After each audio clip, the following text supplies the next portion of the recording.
네, 다음 사연 한번 읽어주시겠어요? 네, 다음 사연 읽어볼게요. 결혼을 준비 중인 20대 여자입니다. 신랑과 저는 서로 믿는 종교가 다릅니다. 하지만 저희는 별로 신경 쓰지도 않고 결혼해도 각자의 종교를 존중해야 된다는 생각을 가지고 있습니다. 하지만 저희 부모님의 반대가 심해 고민입니다. 이런 저희 어떻게 해야 할까요? 라고 사연을 나왔네요. 종교 문제 굉장히 예민한 부분일 수도 있어요. 특히나 결혼하는 입장이면. 종교가 어떻게 되세요? 전 무교입니다. 종교가 혹시 저는 기독교 쪽. 저는 이제 천주교로 시작해서 무교에 가까워졌어요. 그 득도하듯이 얘기를 하시는가? 이상하네요. 천주교로 시작해서 무교와 이제 여러 가지 신앙을 섞어서 약간 그 라이프 오브 파이라고 혹시 영화 보셨어요? 아니요, 네. 라이프 오브 파이에서 보면은 파이라는 친구가 이제 여러 가지 종교를 믿거든요.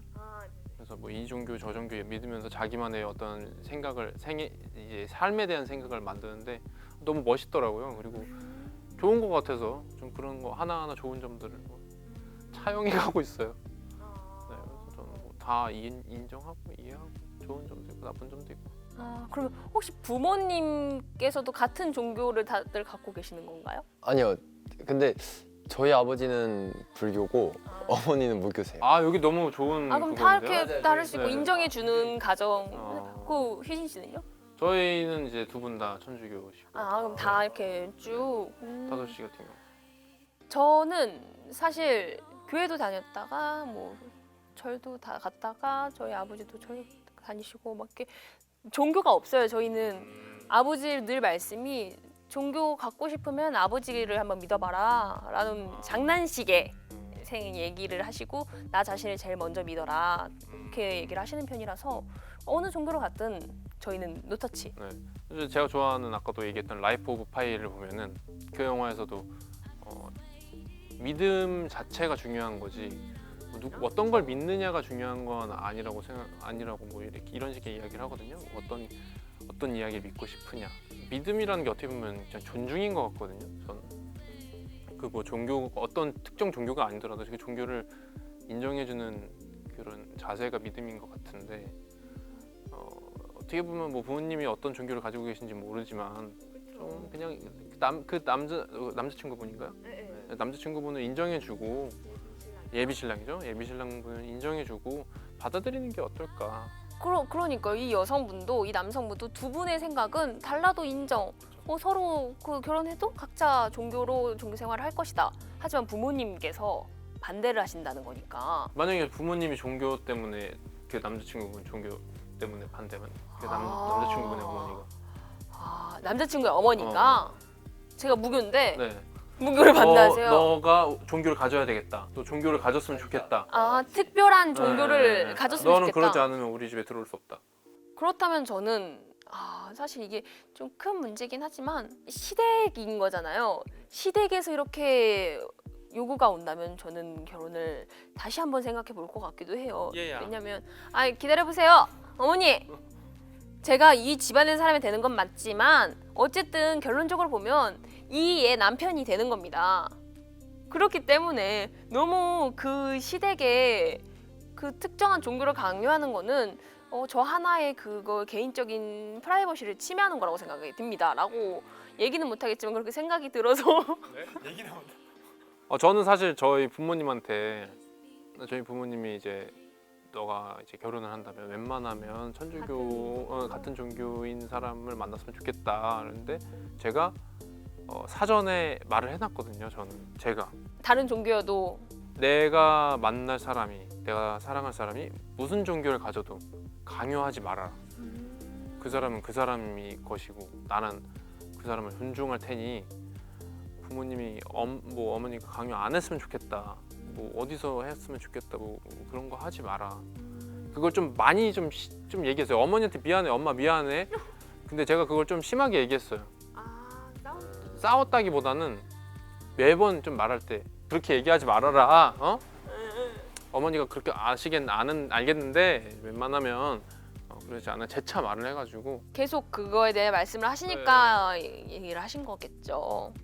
이제 뭐 여자친구, 그러니까 예비 신부님께서 아니면 예비 신랑을 통해서 신부님의 부모님이 그런 거라면 신부님께서 말씀을 하시면서 이렇게 좀 세게 나가는 것도 방법이라고 생각해요. 사실 집안일이잖아요. 아, 맞아요. 본인 부모님이고 사실상 너무 따지다 보면 그 뭐냐 그 남편 되실 분은 남이에요. 아직 결혼하지 않았으니까. 그렇기 때문에 이 일은 이렇게 둘이가 아니고 부모님을 한번 설득해 봐야 되지 않을까. 이 둘은 인정을 하니까. 부모님 설득할 수 있겠어요? 저희 부모님은 이미 그냥 그렇네. 저한테 제가 부모님이 불교고 저는 기독교니까 제가 말을 했어요. 교회 계속 다니고 있고 하니까. 근데 부모님은 상관없다. 너가 하고 싶은 거 해라 이런 식으로. 아니면 오히려 반대로 결혼을 하려고 하는데 신부 부모님께서 같은 종교가 아니라며 이렇게 아까처럼 너는 이 종교를 믿었으면 좋겠다. 사위야 뭐 이렇게 얘기를 하면 그러면 저는 만약에 그 여자친구, 그 신부 될 여자친구랑 잘 얘기해서 좀 부모님 설득시켜 달라라고 계속 그냥 제가 봤을 땐 대화하는 게 맞아. 답인 것 같아요. 대화로 풀어가는 게. 모든 건 다 대화로 됩니다. 근데 안 통해. 맞아요. 근데 안 통해. 만약에 근데 안 통한다. 근데 저도 그동안 믿어왔던 게 있고 이제 또 갑자기 이제 또 막 너가 그런 믿음을 갖고 있는 거 알겠는데, 우리 집안이 아무래도 그리고 딸내미도 그렇고, 믿어왔잖지. 이게 대대로 이렇게 돼 있는데 근데 전 잠깐 좀 힘들 것 같아요. 좀 힘들 것 같아요. 저희들이 너무 힘들게 했나 봐요. 근데 저는 그 특정 종교에 너무 빠져서 일상생활이 불가능하거나 아니면 이 서로에게 피해가 주는 선이 아니라면 부모님이 반대하셨을 때 충분히 설득 가능할 것 같아요. 만약 그런 상황인데도 사랑으로 이해를 하는 정도라면 당연히 설득시키기가 어렵죠. 부모님 입장으로 봤을 때도 내가 딱 봐도 저 어떠한 종교에 빠져서 일상생활 자체가 안 되는데 어떻게 설득을 결혼을 못 시켜 내 딸은 이렇게 될 수도 있으니 그게 아니라면 충분히 설득 가능하지 않을까. 저는 이제 저희 아버지가 뭐 이건 좀 다른 얘기일 수 있지만 아버지가 사실 종교가 원래 다른 종교였는데 어머니가 설득을 해서 바꾼 경우거든요. 근데 그건 둘 사이에 몇 년을 하셔서 바꾸시더라고요. 그래서 되게 전 사실 아빠가 좀 멋있다고 생각했어요. 되게 이상한데 멋있다고 생각해서 어느 부분은 네, 되게 멋있어서 아빠가 되게 많이 사랑하시는구나를 그런 행동을 통해서 알았던 것 같아요. 아니면 내가 믿고 있는 이 종교 말고도 내가 사랑하는 사람이 믿고 있는 종교를 한번 이렇게 믿어보자. 그것도 있을 수 있고. 맞아요. 근데 전혀 두 사람은 바꾸고 싶을 생각도 이 사람을 바꾸고 싶을 생각도 없고 바뀌고 싶은 마음도 없는데 굳이 그렇게 가면서 만날 필요는 없을 것 같고 그냥 부모님을 설득하는 게 가장 그렇죠. 부모님을 어떻게 설득시킬 건가 이게 관건이네요. 근데 계속 이제 사위가 좀 계속 부모님들 뵐 때 잘 보이고 뭐 양손에 그냥 사과 잘 보이면 보일수록 더 그런 거지. 야 나는 너가 진짜 마음에 드는데. 응? 이러지 마요. 저 감정이입한다고요. 뭐 그럴 수 있죠. 근데 저는 이거 부모님께서 들으시면 조금 안 좋아하실 말일 수도 있는데 자식 이기는 부모 없다고 설득을 한번 시켜보시는 게 어떨까. 그러니까 자식 이기는 부모 없으니까 계속 얘기를 어필하는 거죠. 이 사람 자체를 좋아하는 거지 이 사람이 종교와는 전혀 관련이 없다. 이 사람이 어떤 종교를 갖고 있든 그 종교로 인해 이 사람이 형성됐을 수도 있고 나는 그렇기 때문에 이 사람을 사랑하는 거지 종교랑은 절대 관계가 없다. 그리고 각자의 생활을 인정해 주기로 했고 결혼을 하면서도 이 생활을 유지를 하고 싶다. 난 그게 내 이상이고 내 로망이다. 내 결혼 생활은 이렇게 바라는 건데 왜 내가 원하는 결혼 생활을 못하게 하느냐. 그렇게 설득을 시켜볼 수도 있을 것 같아요. 그렇지 않을까요? 말을 참 잘하시네요.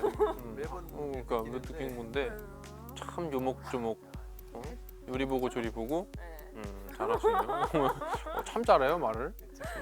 이런 따님이 딱 얘기했다. 그러면 저는 진짜 살짝 이제 그러니까 자식 편에 들 것 같기도 해요. 제가 그랬습니다. 그렇죠. 이렇게 딸이 이렇게까지 얘기하면 안 들어주실 부모님은 없으실 거예요. 한 대화를 시도해 보셨나? 그러면은 이건 조금 다른 질문일 수 있는데 네네네. 사랑과 신념이 있다. 어떤 신념, 내가 믿는 신념이 있다. 뭐 그게 종교가 아니더라도 신념이 너무 다른 사람이, 가치관이 다른 사람. 아 근데 가치관이 그런데 사랑하는 거야. 그럼 그 가치관 받아들일 수 있냐 없냐. 저는 제 신념은 스스로 믿는 것을 믿는 건데, 그러니까 자유의지인데, 저는 자유의지를 네. 믿는데 그 자유의지의 신념이 너무 다르다면 그거는 조금 같이 함께하기 어려울 것 같아요. 그러니까 저는 제가 생각하는 신념이 자유의지이고 그게 사랑인데 저는 이게 같이 붙어 있거든요, 어떻게 보면. 근데 그거를 나를 사랑한다면 너의 자유의지를 버려라고 하면, 너의 신념을 버리라 하면 약간 불편할 것 같아요. 평생 불편해할 것 같아요. 되게 이렇게 맨날 그럴 것 같아. 그런 시간이 다가온다면 되게 저는 이제 막 못 참거든요. 뭔가를 막 어딘가에 내가 가고 싶은 곳에 가야지 편한데 막 어디에 있으면은 나가고 싶을 것 같아서 그것 때문에 언젠가는 트러블이 생겨, 무조건. 저는 그래서 나의 가치관과 신념을 중요시할 것 같아요. 어떻게 할 것 같아요? 저는 만약에 사랑이랑 가치관이 있다면 그래도 저는 사랑 쪽에 선택할 것 같아요. 왜냐면 이 사람은 내가 사랑하기 때문에 좀 더 얘기를 하거나 해서 가치관을 좀 맞춰가거나 바꿀 수 있지 않을까. 신념을 약간 좀 바꿀 수 있겠다. 그러니까 두 단어를 딱 놓고 봤을 때 비교하자면 사랑 쪽이 더 광범위하고 또 크니까 그러지 않을까. 사람마다 다를 수 있는데 사랑하니까 할 수 있는 거고. 그러면 사랑하니까 신념을 버릴 수 있다 이거예요? 버리는 것보다는 서로 이해를 해서 이제 아니야, 하나만 해야 돼. 하나만 해야 돼. 아니 저는 왜냐면은 저는 사랑을 버렸잖아요. 그러니까 오늘 결론이 나는 버렸네? 남없이 울리기예요? 아니 그런 건 아닌데. 아니 자 다솔 씨 먼저 해봐요. 그러면 사랑과 신념이면 저 다솔 씨? 사랑이요. 사랑이요? 사랑이에요. 신념을 버릴 수 있다? 신념을 버릴 수 네, 있다? 버릴 수 있습니다. 까짓 거 버리죠 뭐. 이건 뭐래도 괜찮은 거 아닌가? 내가 조금 그런 느낌인데 너무 이성적인가? 아니에요. 이성적인 사람도 있어야지 감성적인 사람도 있는 거고 사람은 많고 다양하니까. 저도 사랑으로 할까요? 왠지 약간 기얇은 그런 사람. 느낌이 들어서. 아니면 조금 더 극단적인 상황으로 가서 사랑과 여기 종교 얘기 나왔으니까 아예 이렇게 종교를 두 분 다 갖고 계시니까 종교와 사랑. 이게 딱 하고 끝낼까요? 네, 딱 종교와 사랑. 딱 선택을 해야 된다. 여자친구를 선택하든가 아니면 종교를 바꾸든가. 저한테는 그냥 사랑인데요. 저는 종교가 그렇게 큰 의미를 가지지 않기 때문에. 근데 저는 살짝 종교 쪽에 약간 이거 되게 다르다. 이게 아까는 사랑이라 그랬는데. 그 가치관이라는 큰 네. 단위가 있잖아요. 근데 얘가 종교라는 딱 단어를 봤을 때 살짝 종교도 다르고 이해를 못 해주는 여자친구가 있다 하면 저도 마음이 점점 좀 식을 것 같고 이제 서로 맞는 사람하고 앞으로 나아가는 게 저는 좋지 이해 못 해주고 그런 사람과는 발전이 없다고 생각하거든요. 그래서 그러면 그 사연자분의 부모님이랑 좀 얘기가 다르긴 하네. 왜냐면 여자와 남자는 그냥 서로 인정하고 하는데 부모님들께서 그러시는 거니까. 뭐 결론을 내자면 어쨌든 부모님은 신부님을 통해서 얘기하는 게 좀 더 이상적이고, 뭐 지금 저희 대화는 약간 사랑과 종교, 뭐 신념에 대해서 좀 얘기를 해봤는데 되게 재밌었던 것 같아요. 깊이도 있고 서로의 생각도 좀 알아볼 수 있었던 시간인 것 같아요. 어떻게? 네, 저는 정말 아까 말했던 것처럼 자식이 이기는 부모는 없다고 얘기를 더 해보면 본인이 원하는 방향으로 충분히 갈 수 있는 상황인 것 같아요. 그렇게 어렵진 않을 것 같아요. 얘기를 한번 해보시길. 저도 이제 완전히 이제 의견이 안 맞는 게 아니니까 지금은 서로의 존중, 인정해주고 하니까 본인과 잘 얘기해 보셔서 앞으로 나아가셨으면 좋겠어요.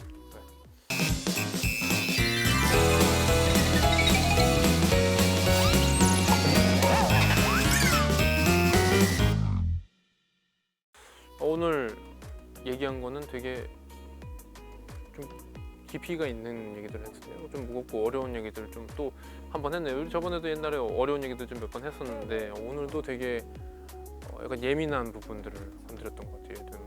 그 여러 가지 예민한 부분들. 코로나 시기다 보니까 모든 분들이 다 이렇게 정서적으로 예민해져 있다고 하더라고요. 그래서 우울증이 잦게 오는 그 분들도 계시고 그래서 정신과를 찾는 분들도 많이 계시다고 하더라고요. 그래서 그런지 저희 고민 청담소 같은 경우에도 이렇게 예민한 부분들도 많이 들어오지 않을까 싶어요. 저도 이런 나름의 무겁고 이제 뭐 깊이감 있는 얘기하고 이제 고민을 저한테 주시고 제가 보답해주는 그런 과정 속에서 저도 좀 재밌었고 그냥 저에게 큰 도움이 됐고 나름의 색다른 경험이라고 생각합니다. 여러분들이 우리 청담소를 통해서 이렇게 힘들고 우울한 마음들을 좀 이렇게 웃으면서 한번 그런 이야기도 있었지 뭐 이러면서 지나갈 수 있었으면 참 좋을 것 같아요. 그냥 허허실실하고 웃고 지나가고 뭐 도움이 될 수 있으면 도움이 되고 이런 시간이었으면 좋겠고요. 우리 청년들의 이야기 그리고 우리들의 이야기로 다시 만나 뵙겠습니다. 네. 지금까지 청담소였습니다. 안녕. 안녕.